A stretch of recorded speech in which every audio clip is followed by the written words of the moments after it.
Hello and welcome to the next episode of the Shane Walsh podcast. So, today's episode is on a question I'm getting asked an awful lot, and it is one of those bits around electrolytes. Now, electrolytes are kind of one of those things that many of us are seeing ads. You've got a gym bro or a wellness influencer talking about electrolytes. They're in these neon packs, they're in these hydration multipliers. They're talking about powders, they're talking about tablets, they're talking about capsules. They promise to fix your energy, your skin, your workout, your hangover, your Tuesday, your mortgage. It's everywhere. Okay. So I'm going to talk today about what are electrolytes doing? What are they not doing? And is it worth the hype? Okay. So let's look what electrolytes actually are. Okay. So because most of the hype works because people don't know this part because they haven't been taught it. Okay. So electrolytes, if you think about it, are minerals that carry an electric charge when dissolved in your body fluids. Okay. So the big four you'll hear about are sodium, which is salt, potassium, which you'll find in like bananas, magnesium, which you'll find in kind of like chocolate, and calcium you'll find in milk. Okay. So they're involved in real essential jobs, keeping fluid balance inside and outside of your actual cells, keeping your nerves on fire or fired up, and also keeping your muscles, including your heart, contracting and working at full capacity. So they're not fake, but they're also not pseudoscience, and your body genuinely needs them to actually function properly. And that's exactly why the marketing works so well. It starts from a true fact and then stretches it out like plasticine or Stretch Armstrong and way past the evidence where it actually goes. And the one that matters most in the sweat and hydration conversation is the actual sodium, which is salt, and not potassium, not magnesium, not calcium, sodium. So that's essentially what sodium is. It's salt. Okay.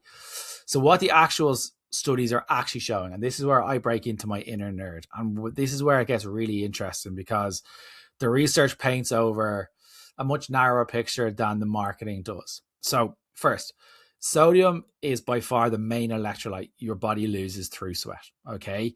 You lose comparatively very little magnesium, very little potassium, and very little calcium when you sweat. So all these full spectrum electrolyte blends advertising 4, 5, 6 different minerals for most sweat loss, that's mostly unnecessarily. Okay. So no published research demonstrates that consuming electrolytes other than sodium kind of during endurance exercise had any impact on health or performance, which makes sense given how little magnesium, potassium, and calcium are actually lost in sweat compared to sodium. Okay. The second thing to kind of look at is electrolytes don't appear to be a performance enhancer for most conditions. One science review put it quite plainly.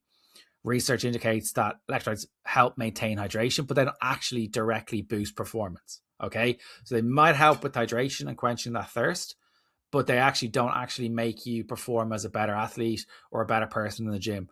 They're beneficial for athletes in intense conditions like Hyroxes, Olympians, all that kind of stuff, but they can also be redundant for or harmful for people who are quite sedentary. So a lot of kind of overlap here. Okay. So one of the most commonly repeated claims that low electrolytes cause muscle cramps. That doesn't hold up either. Okay. So most current thinking points to neuromuscular fatigue as the real driver of cramping during exercise, not a sodium shortfall, meaning an electrolyte drink generally won't fix cramping mid-race the way it's advertised to do so. Okay. And fourth, and maybe the most important bit for safety, more electrolytes is not automatically better, or neither is more water. A widely covered Stanford study that I found linked study following an ultramarathon runner and athletes and Ironman athletes looked at exercise associated hyponatremia, which is a dangerous drop in blood sodium. Okay. And what it did is it found that overhydration was the biggest factor for that condition, while hydration, or dehydration, should I say, was linked to the opposite problem. So hypernatremia. And the researchers said that their findings raised real questions about what the electrolyte supplements actually deliver. So in simple English, chugging electrolyte drinks doesn't reliably protect you. Neither does chugging plain water. Overdoing either one can cause harm. Okay, so there are studies showing that when people drink too much water, they can actually die. and people can die from too little water. So there's always the two extremes, and there's overhype on a lot of things. So who actually needs them? Now, I don't want to overcorrect into electrolytes are a scam. They're not. They are real. There's specific situations where they matter. If you're exercising in drastic heat, or you're exercising an awful lot, or doing sports science, or you're an athlete or whatever it might be, they may be able to help. Okay. And they normally suggest, with sports science, generally suggest something in the range of about 300 to 600 milligrams of sodium per hour for longevity, sweating heavily in hot conditions. Okay. If exercising. Okay. For some, not for all. Okay. For heavy or salty sweaters, sweat sodium concentration varies enormously from individuals, from very low to 10 times the amount in some people. And if you finish workout looking like you're dusted with salt, your sodium losses are on the higher end. And that may mean that you're more likely to benefit than an average person, but that doesn't mean an electrolyte is what you need. Okay. If you've got diarrhea or vomiting, sometimes they can find the electrolyte balance, and getting that rebalanced and recentered can actually help quite quickly.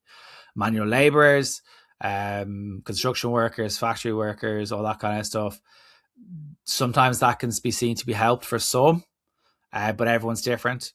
So sometimes it can, for like recovery windows and stuff like that after games, it can help people rehydrate if they're actually really, really sweaty, all that kind of stuff. The part that most of the industry doesn't love talking about is most people don't need them.